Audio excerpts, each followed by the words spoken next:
You there, how many runes have you gotten in Season of Discovery so far? Patch 1 added over 100 new runes to the world of Azeroth, but according to Blizzard's By the Numbers video, released only 2 weeks ago, only 0.09% have actually gotten all their classes' runes, let alone seeing the powers that other classes have gotten. Which is why today I wanted to compile and highlight some of the coolest and most interesting adventures and quests that the different classes have to go through to acquire their new powers. And I ranked these less so on the power of the rune given, and more so on the path one must tread to acquire it. I also wanted to avoid discoveries that multiple classes share to ensure that you'll get something new out of this video. So buckle up as we delve into the top 5 most interesting rune discoveries in patch 1 of Season of Discovery. Starting off at number 5, we have the Druid Star Surge rune.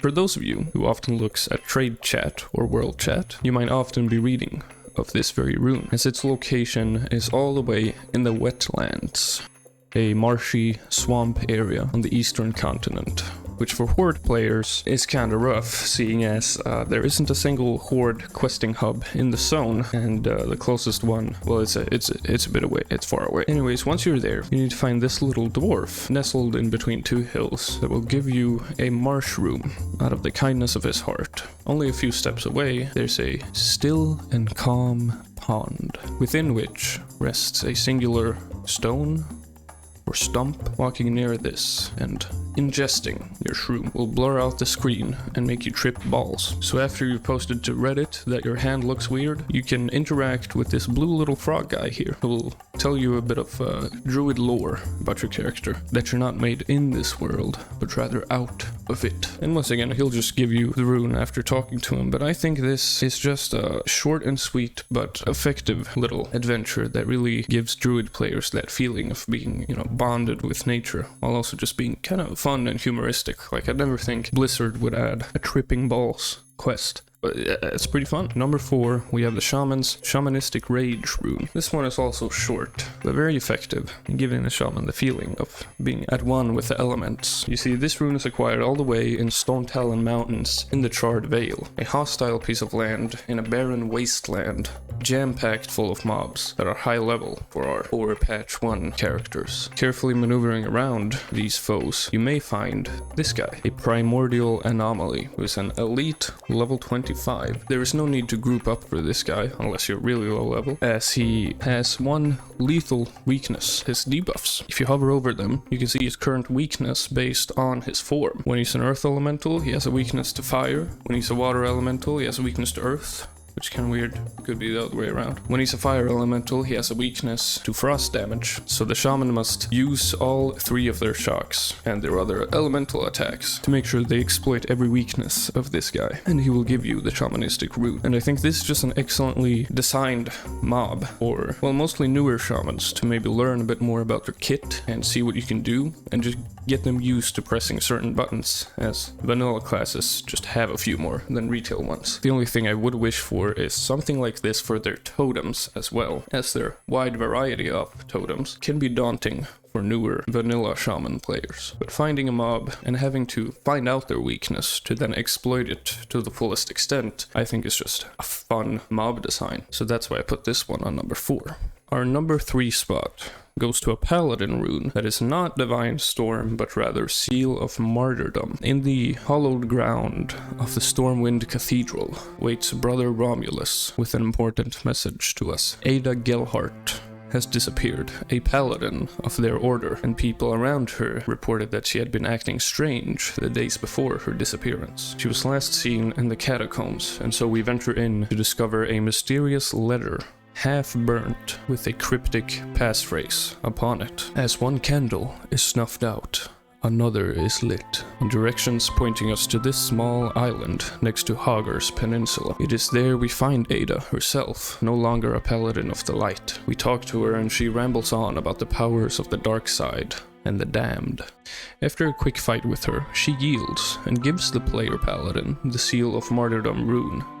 As she puts it, it is a taste of the darker powers she serves, and is giving this in an attempt to persuade the character to turn to the dark side. Despite being outshined by Divine Storm in the same spot at max level, Seal of the Martyr was a true blessing for classic paladins compared to what they had in vanilla, with its near non-existent mana cost and consistent moderate damage. Truly a tempting offer. There is some speculation within the paladin community that this temptation of the dark side will get more evolved in future patches, especially due to a data mined rune called the Path of Arthas that decreases holy damage done but increases non-holy damage. A few keen-eyed viewers also spotted this icon in an early showcase that looks like Howling Blast, a Death Knight ability.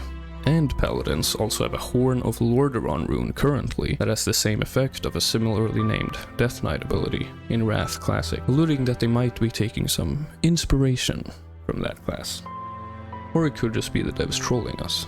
I will leave that for you to debate. At our penultimate number 2 spot, we have the Rogue's Deadly Brew rune, an insane buff to the Rogue's poisons, which is one of its highest damaging aspects of their kit currently. This is a well sought after rune for our stealthy boys, with a really fitting adventure to acquire it. See, after dinging level 20, rogue players will receive a Dark Brotherhood-esque letter in the mail from an unknown benefactor claiming that they have a job for the players to accomplish, one that involves stealing treasure from Shadowfang Keep, and directions pointing them to this quaint little cottage nestled in between the keep and the Pyrewood village. Inside, they can investigate a chest, which gives them the next quest, the Horn of Selphos. Now at this point, you can just run into the keep, run up to the guy that opens the door and attempt to free him while vanishing or corpse running, or you can go all the way back to Stone Talon Mountains to meet the goblin Phoenix, who will give you some breach charges in exchange for pickpocketing a few Venture Co guys nearby. If you have the charges in hand, you may enter the keep, sneak around the elite foes that inhabit the fortress, and use your C4 on the door. You must then sneak into the dining hall, avoiding the Worgen-like enemies and ghostly apparitions. Inside the dining hall, we find a new NPC that only spawns if the rogue enters by themselves, really embracing that lone wolf player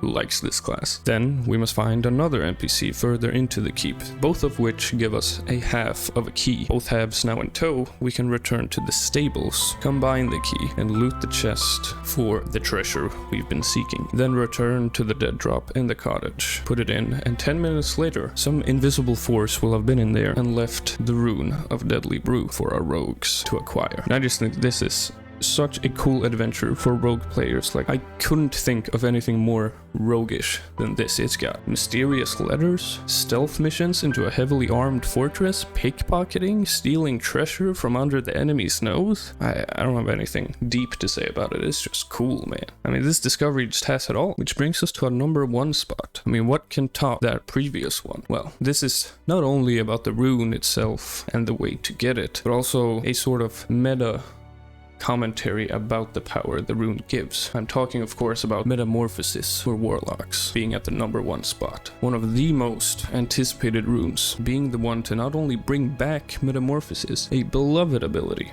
for many warlocks that was added in Wrath, but unfortunately removed in Legion due to the addition of the Demon Hunter class. They also brought it back as a tank-enabling rune for warlocks, letting us see cloth tanks for the first time in WoW history. This lengthy quest chain starts off in either Red Ridge Mountains or Darkshore, but the warlock must visit both eventually, where they must retrieve the Orb of Death and Bow of Altek in their respective towers. And these towers are inhabited by high-level elite mobs, sometimes even skull-level enemies, pretty much requiring a group. The first part definitely favors Alliance players, thanks to the location of each tower. But the next quest, the Orb of Soranru, is started in the Barrens, to the relief of Horde warlocks, and is completed by looting Soranruk fragments from Twilight Acolytes, all the way in the Blackfellam Deeps raid, or in the ruins outside of it. You must then acquire a large Soranruk fragment, which also requires a trip to the Shadowfang Keep, where the Worgen enemies are holding what our warlocks seek. Our poor shadowy boys have already been around the world so far, but it gets tougher before it gets easier, as they must venture to the southeast of Ashenvale to Fellfire Canyon and slay level 29 plus mobs, or 10 Blood of the Legion, a tough feat for even max level 25 warlocks. Next, Next, interacting with this altar will start a summoning ritual where waves of demons will pour out, and the warlock has to get the finishing blow with the drained soul while standing within the purple rune on the ground. And doing so to the final infernal will spawn a mysterious traveler that looks suspiciously like Medivh and give them the final turn-in quest, requiring a trip all the way back to the Barrens to receive their epic rune. And very similar to the number 4 spot, I think this adventure just fulfills the warlock fantasy and so much more. It has summoning rituals, acquiring demon blood, fragments of dark and ancient artifacts that perhaps shouldn't be touched, using an altar that was previously just decor in original vanilla, next to an obelisk dedicated to Grommash Hellscream no less. It's just insane. If you're a warlock and you have this rune, let me know what you thought about getting it. Was the quest a bit too long, having to go around all these different places, or did it feel like you were really working up to something truly legendary? I just want to say how good of a job the SOD devs have done when it comes to bringing the community together. When scavenge hunts, like the ones we've seen in patch 1, before all the rune locations were known, really made the world feel more alive. Seeing all the players run around, knowing that you could be the one to find something new just around the corner, really just gave a magical feeling to the world of Azeroth that I think classic and vanilla players has yearned for so long. So let's hope this trend continues in further patches. And let me know in the comments below, what are your favorite runes so far in SOD? Let me know if your favorites made it into the list or not, and how your adventures in acquiring your class's runes has been. With that, thank you so much for watching. Happy New Year's. Bye bye.